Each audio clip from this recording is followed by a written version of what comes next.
বুঝেছেন আমার কথাটি বুঝেছে? চুরি করলে অনেক দাম করা যায়, কিন্তু চুরি করে দাম করা চলবে না। আমার কথা এক টাকা তোমার মূল্য আল্লাহর কাছে অনেক বেশি। এই জন্য আমার নেতারা দাঁড়ায় হয়ে আলহামদুলিল্লাহ তারপর মহিলা প্যান্ডেলে নিশ্চয়ই মহিলা প্যান্ডেলে অনেক মা বোনেরা আছে, সেখানে টাকার জন্য চলে গেছে। মা বোনেরা সূরাতুল ফাতিহার ৪৫ আয়াত ৫টি রুকু আওহাইনা ইলাইকা মিনাল কিতাব।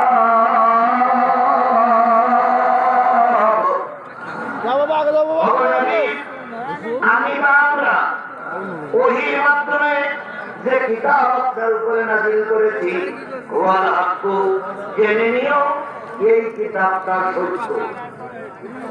কে বলছে?